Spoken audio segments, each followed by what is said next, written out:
네, 안녕하세요. 창필직입니다. 오늘 말씀드릴 주제는 제가 통닭 브랜드를 한 적이 있거든요. 호식이 두 마리 뭐 이런 것처럼 두 마리 통닭 브랜드를 했던 적이 있어요. 단기간에 되게 잘 나갔을 때가 있었는데, 그 사업을 하면서 제가 순식간에 왜 망했는가, 이 부분을 좀 말씀 좀 드리려고 합니다. 제가 치킨집을 하고 순식간에 망한 이유에 대해서 이야기를 좀 드려보려고 해요. 지금 이 사진은 제가 2014년도에 카카오 스토리라고 하는 그곳에 남겼던 사진 캡처본입니다. 가맹점들이 막 생기니까 뭔가 막 잘 나가는 느낌 나지 않나요? 정말 순식간에 막 나갔으니까 제 입장에서는 짧은 시간 안에 잘 나갔던 브랜드가 맞습니다. 예전에 정말 제 정성과 사랑이 들어갔던, 정말 사랑했던 브랜드였죠. 어찌 보면 제 입장에서만 봤을 때는 그야말로 어려운 자영업자들하고 나하고 상생할 수 있는 모델이다, 그런 확신을 품고 시작한 브랜드였으니까 브랜드 기획을 하고 또 영업까지 같이 하면서 그 과정들이 굉장히 좀 행복했습니다. 돈 버는 것도 중요하지만 의미가 있게 사는 것도 중요하니까. 사실 저는 2011년도부터 치킨 사업을 시작했지만 그때는 5분 구이 치킨으로 시작을 했어요. 2014년도 돼서 튀긴 통닭, 옛날 통닭식으로 두 마리씩 해가지고 좀 가성비 있게 주자, 대신에 이걸 또 상생하는 브랜드로 만들어 보자, 그게 당시 제 생각이었습니다. 그때 닭을 공급하면서 진짜 마리당 300원 정도 수익을 얻었나? 거의 수익이 없었어요. 그 정도 단가로 팔려면 저같이 작은 회사에서는 애초부터 매입가가 비싸니까 정말 거의 안 먹고 줄 수밖에 없는 상황이었죠. 대신에 품질은 좋아야 돼요. 정말 좋은 품질에 정말 덜 먹고 주니까, 그렇게 하면 또 제가 또 살아야 되니까 고정비를 쓰면 안 된다, 한마디로 직원들을 많이 쓰다가는 이건 답이 안 나온다, 이런 판단을 했기 때문에 진짜 다 몸빵으로 브랜드 기획도 제가 하고 영업도 직접 뛰고 막 이런 시절이었습니다. 그 흔한 홈페이지 하나 없이 진짜 간단한 브로셔 하나 가지고 각 매장에 들어가서 직접 브로셔 건네고 상담하면서 오픈을 시켰던 시절이었으니까요. 그때 생각하면 전 거의 그 회사 사무실에 없었고요. 지방이든 서울이든 수도권이든 그냥 필요하다 여겨지는데 그냥 갔습니다. 직원 안 쓰고 그냥 혼자서 하니까, 몸빵으로 했으니까 그 구조가 가능했었죠. 당시에 몇 개월 안 지나서 진짜 40호점까지 그냥 순식간에 나갔고요. 저는 그때 제가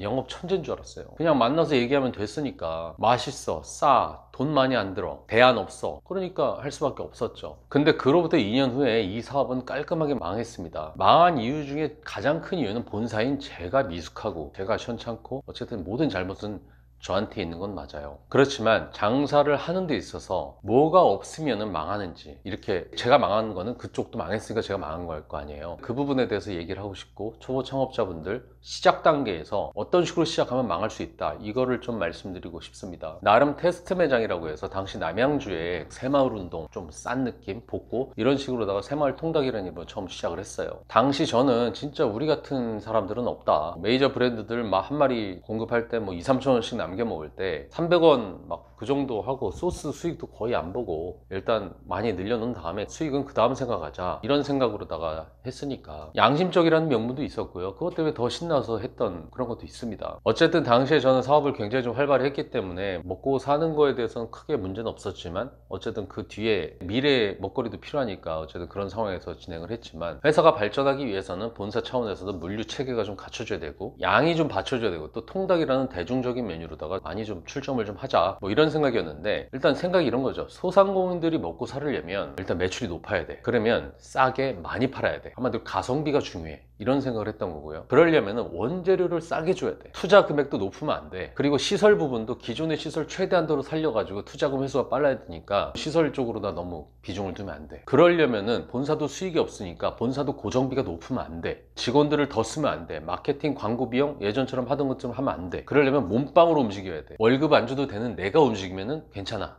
뭐 이런 생각이죠. 우리가 먼저 1호점 한번 해보고 이래서 되면은 이거는 딴 사람들 해주면 이건 대박이 될 수 있다. 당시에는 그래서 대안이 없는 망해가는 매장, 답이 없단 말이에요. 지금 장사는 안 돼, 어떻게 해야 될지 몰라. 그래서 진짜 돈도 별로 없고 지금 망해가는 매장의 사장님들을 타겟으로다가 영업을 하는 게 제 첫 번째 영업 업무였고요. 저는 장사 안 되는 상가를 찾기 위해서 밤마다 맨날 배회했어요. 장사 안 되면 뻔히 보이니까. 그리고 망해가는 사장님에게 저는 자신 있게 말씀드렸죠. 사장님, 저희 거 한번 해보시죠. 정말 말도 안 되게 싸게 나온 가게, 그것도 시설도 어느 정도 돼 있어서 시설비 투자비가 얼마 안 되는 가게를 발견하면은 고이 간직했다가 정말 초보 창업자들, 돈 없으신 분들이 있으면 그분들한테 제가 제안을 했어요. 여기 권리금도 없고 시설도 돼 있으니까 우리 통닭 브랜드로 한번 가시죠. 그렇게 오픈을 시켰고요. 그리고 처음에 장사가 잘 됐어요. 맛을 본 사람들은 다 너무 맛있다고 하고 한 마리 가격에 두 마리를 주니까 이건 뭐 대박이었죠. 우리가 얼마가 남았냐 안 남았냐 이런 계산할 틈 틈도 없이 그 자체로 희망을 받습니다. 심지어는 오픈 지원하는 그 며칠 동안 자기가 쓴 돈을 투자하는 그런 가게들도 생겼어요. 근데 왜 망했을까요? 이게 제일 중요한 부분인데, 창업을 하지 말아야 될 사람이 있습니다. 의지가 없어. 의지가 없는 사람을 내가 어거지로 시킨 거야. 정말 수동적인 사람, 사업가 마인드가 없이 일희일비하는 사람. 뭐 도와줄 땐 됐는데 나 혼자는 오늘 안 되네? 오늘 왜 안 될까? 내일은 어떻게? 장기적으로 손님들 어떻게 할지 생각하는 게 아니라 오늘 안 되면 바로 좌절하고 안 돼요 하고 안 된다고 얘기하고 도와주세요, 도와달라는 게 입에 붙었죠. 한마디로 자기 주인 정신을 가지고 해내겠다는 마음을 가진 사람들을 시킨 게 아니라 장사할 자격이 없는 사람을 시켰다는 겁니다. 그리고 시키지 말아야 될 사람을 데리고 희망을 계속 주면서 우리 함께 가시죠, 이렇게 어거지로 끌고 가려고 했던 거고요. 망해가는 매장은 그냥 망하게 놔뒀어야 되는데, 그 망해먹은 가게 멘탈을 가지고 있는 사람을 데리고 사업을 하고 계속해서 연명하게 하고,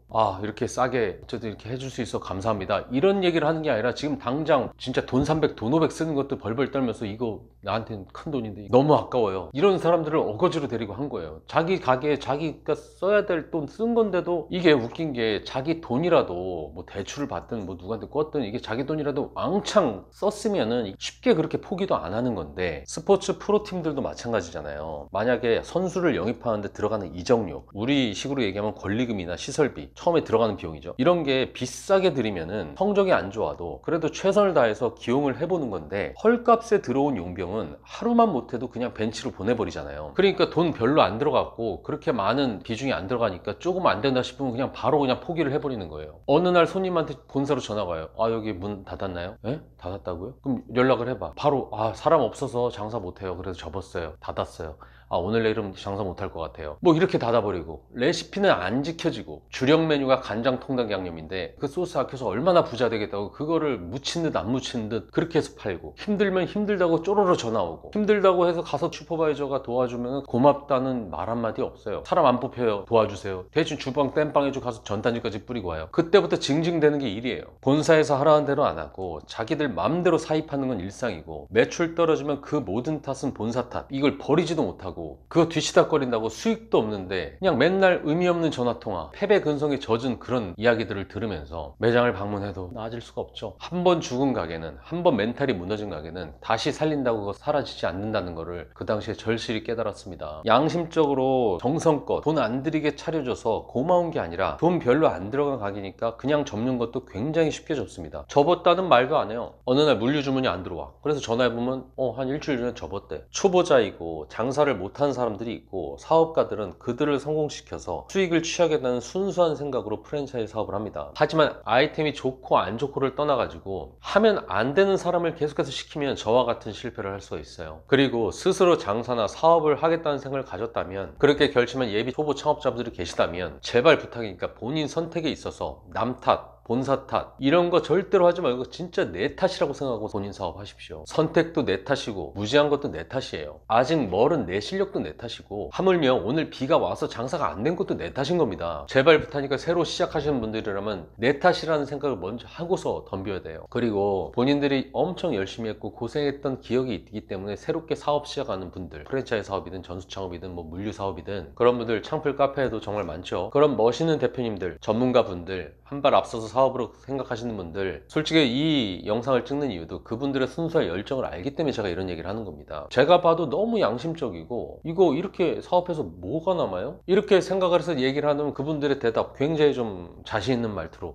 예, 지금은 수익이 없어요, 20-30호 전까지는 그냥 이렇게 갈 겁니다, 같이 살아야죠, 이런 말을 들으면은 제가 너무 불안합니다. 진짜 상처받을까봐. 이 무지하고 장사를 하지 말아야 될 사람들을 상대로 하다가는 정말 귀하게 키워왔고 최선을 다한 그들의 브랜드가 상처가 날 텐데, 장사의 도 같은 사람들이 앞으로의 자기 사업을 생각하고 그 어려움을 겪은 사람들이기 때문에 초보 창업자들의 고통을 덜어주려는 노력을 합니다. 그 결과 정말 말귀도 못 알아듣는 사람들하고 맥락 없이 일하고 허탈함을 느끼는 경우가 많아요. 특히 프랜차이즈 사업이 처음일수록, 프랜차이즈뿐만 아니라 내 사업을 넓히는 그런 것들을 하려는 사람일수록 내 브랜드 가치를 아는 사람하고 처음 시작하시길 바랍니다. 장사를 아는 사람이 아니더라도 최소한 내가 한 노력의 가치를 아는 사람과 사업 시작하셨으면 좋겠습니다. 특히 처음이 중요합니다. 당시 제가 했던 두 마리 통닭은 중국에도 진출을 했습니다. 중국 사람이 와가지고 우리 거 맛 봤는데 맛이 없으면은 자기가 가서 사업을 거기서 했겠어요? 그만큼 제 입장에서는 아까웠던 브랜드였죠. 그때만 해도 저도 꽤 순수했던 생각으로 다 사업을 했던 때라서 막 중국 사업도 해야 돼서 막 중국 직원도 막 2명이나 쓰고 현지에서 도와주는 사람까지 써가면서 정말 뭐 1년이면 한 20번씩 왔다 갔다 했던 것 같아요. 물론 중국 사업도 2019년 상해 와이탄점을 마지막으로 코로나 때문에 중단이 됐죠. 어쨌든 당시에 또 열심히 해서 제가 한 브랜드들로다가 10개 이상을 또 중국에서 출점을 했고요. 시간이 지나고 보니까 제대로 된 거 하나도 없이 실패를 경험하게 되었지만 옛날 생각도 나고 요즘 정말 최선을 다해서 사업 시작하시는 분들도 계시고 사업 시작을 하려는데 멘탈적으로 너무 준비가 안 된 사람들이 많은 현상들을 보니까 또 이런 영상을 남기게 됐습니다. 모쪼록 사업은 내가 하는 거예요. 그리고 남을 돕는다는 마음으로 하는 것도 중요하지만 결국에는 그 가치를 모르는 사람하고 하면 항상 문제가 생길 수 있으니까 그 점 유념하셔서 내 사업 준비하셨으면 좋겠습니다. 이상 창풀직이었습니다.